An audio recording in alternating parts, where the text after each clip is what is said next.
Hei, hallo, tässä on Andreas E-Surferista täällä kauppamme edessä Berliinissä, Saksassa. Teimme äskettäin videon. Mikä on e-foil? Nämä on sellaiset laudat, jotka lentävät veden yläpuolella. Tänään puhumme jetboardeista.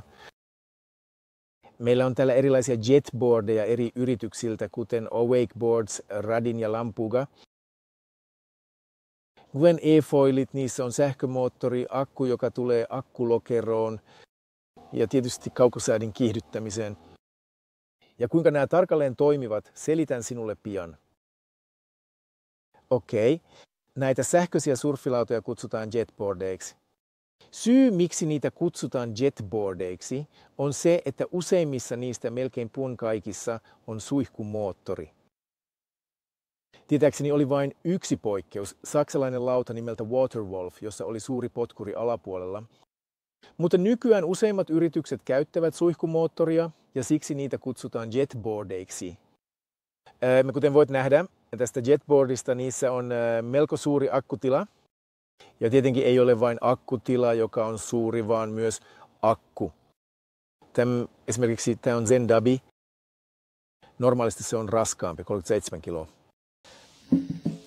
Se on melko suuri verrattuna e-foil-akku. ZZ. Jetboardin kantama on yleensä koudunkin 5 minuuttia, riippuen siitä, miten ja kuka ajaa, verrattuna e-foileihin, jotka kestävät 1,5 tai 2 tuntia, jos niissä on oikea akku. Miksi näin on? Nämä jetboardit tarvitsevat vain paljon enemmän tehoa. Ne eivät lennä veden yläpuolella, niillä on paljon vastusta vedessä. Niiden täytyy työntää vettä pois. Ja tämä vaatii vain paljon energiaa. Ja siksi jetboard kestää yleensä kogon kai 5 minuuttia. Ja sitten sinun täytyy ladata akku uudelleen. Ja näissä jetboardeissa niin on yleensä magneettinen turvakytkin. Tämä on moottorin pysäyttämiseksi, jos kaadut. Muuten, jos tätä ei olisi, niin jetboard voisi jatkaa hetken aikaa. Ja tämä estää sen pysäyttämällä moottorin heti.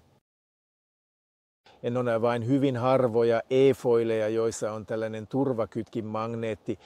Syy on se, että e-foil pysähtyy, kun kaadut. Mutta nämä jetboardit, me tiedäthän varsinkin, jos ne ovat nopeita, voivat mennä muutaman metrin ja sinun täytyisi uida. Ja jotta ei tarvitsisi uida liian kauas, tämä on se, mitä magneetti estää. Se on myös turvamekanismi, joka estää sinua vahingossa käynnistämästä moottoria. Kun leikit kaukosäätimellä, se toimii vain, jos magneetti on sisällä. Okei. Puhutaanpa kaukosäätimistä, joita kutsutaan myös käsiohjaimiksi. Sulla on käsiohjaimia, jotka on yhdistetty köydellä. Tämä on helpompaa aloittelijoille, mutta myös helpottaa tiukkojen käännösten tekemistä erityisesti aloittelijoille. Voit kuitenkin irrottaa tämän kahvasta ja pitää sen vain kädessäsi. Niin kuin tämä esimerkiksi Awake, kun se tai Radin merkeiltä, tämä Awake-malli itse asiassa sisältää LCD-näytön. Voit jopa nähdä nopeuden, kuinka nopeasti ajat. Muut kaukosäätimet ovat hieman yksinkertaisempia, niissä on vain LED-valot näyttämään akun varaustason. Mutta päivän päätteeksi se on vain laudan kiihdyttämistä varten ja sinulla on vaihtoehtoja liipaisimella tai peukalolla. Ja nämä ovat molemmat Ruotsista. Näyttää siltä, että ruotsalaiset tykkäävät ohjata sitä peukalollaan, mutta molemmat toimivat. Minkä jetlaudan sun pitäisi valita? No, tämä riippuu tietenkin sinusta. Miten haluat ajaa? Missä haluat ajaa? Kuinka aggressiivisesti? Mikä on painosi? Sulla on suuria lautoja, kuten tämä. Tämä on valtava. Sitä on erittäin helppo ajaa. Jopa lapsille se on turvallinen. Sulla on aggressiivisia lautoja, kuten Awake-lauta. On jopa pienempiä, missä he tekevät takaperivoltteja veneen takana. Tässä käytetään jalkahihnoja, jotka antavat paljon hallintaa, mutta toisaalta sinun täytyy päästä sisään ja niin edelleen, joten se on paljon vaikeampi ajaa. Yleisesti ottaen voi sanoa, mitä suurempi lauta, sitä helpompi sitä on ajaa. Mitä lyhyempi lauta, sitä vaikeammaksi se muuttuu. Siksi tässä isossa laudassa on myös köysi, se helpottaa aloittelijaa. Tässä ei ole köyttä, koska nämä kaverit haluavat toimintaa. Runko, tämä on alarunko. Toisaalta se on erittäin mukava, erityisesti veneen omistajille. Jos se kolisee venettä vasten, tiedäthän, ei tule vaurioita. Tässä täytyy olla hieman varovaisempi. Toisaalta tämä on erittäin hyvä tiukkoihin käännöksiin. Ja tämä alarunko, koska se on niin pyöreä, ei ole kovin hyvä todella tiukkoihin käännöksiin. Voit tehdä sen, siihen on erityinen tekniikka, samankaltainen kuin vesiskootterilla. Mutta tiedäthän, tämä on ehdottomasti urheilullisempi lauta ja tämä on enemmän rentoutumiseen. Mitä jetboard maksaa? Me eSurferilla ja yleensä myös eFoilen kanssa keskitymme premium-merkkeihin. eFoil-videossa selitin tarkalleen miksi. Lyhyesti sanottuna mun mielestämme on olemassa negatiivinen kierre, halvempia komponentteja, enemmän tukitapauksia, mutta ei tarpeeksi rahaa investoida tukeen. Ja se pahenee ja pahenee ja pahenee. Ja tämän voit lukea foorumeilta. Joten keskitymme premium-lautoihin. Hinnat, nämä ovat Saksan hintoja sisältäen ALV:ään, ovat noin 14 000 lampugalle. Se voi nousta 20 € meidän Wake-laudalla ja Radin laudat ovat jossain siinä välissä. Joten hinnat ovat hyvin samanlaisia verrattuna eFoileihin. Halvempia lautoja voit tietenkin saada Kiinasta, jos haluat. En ole varma, tuleeko tämä lopulta kalliimmaksi. On olemassa, tai oli itse asiassa yrityksiä kuten Onion, pitkäaikainen toimija, erittäin tunnettu. Ne näyttivät hyvältä. Ne olivat halpoja, halvempia tuotteita, mutta niillä oli myös teknisiä ongelmia ja lopulta ne menivät konkurssiin.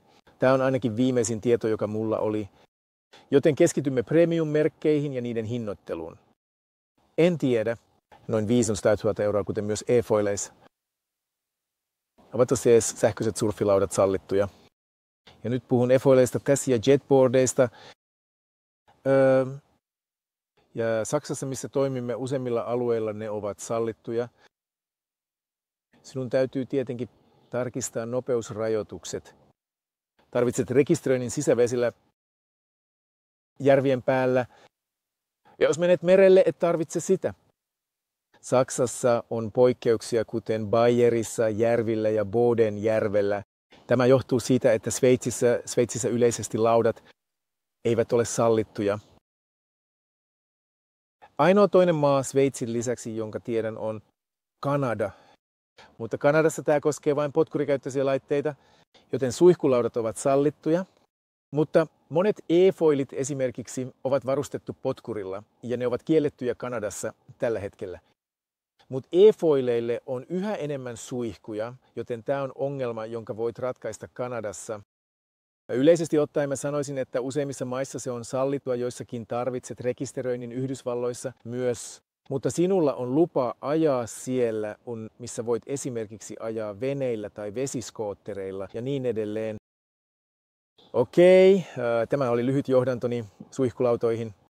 Mä olisin varmassa, että unohdin jotain, joten kysykää kysymyksenne kommenteissa tai vieraile vain verkkosivuillamme. Löydät puhelinnumeromme ja sähköpostiosoitteemme ja vastaamme mielellämme kysymyksiisi.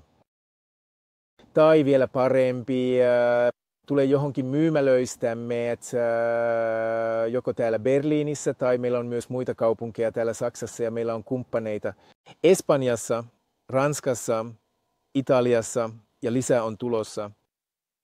Joten löydät kaikki kumppanimme ja taiteilijamme verkkosivuiltamme. Toivottavasti tämä oli sinulle sopivaa. Kysykää kysymyksenne kommenteissa ja nähdään pian.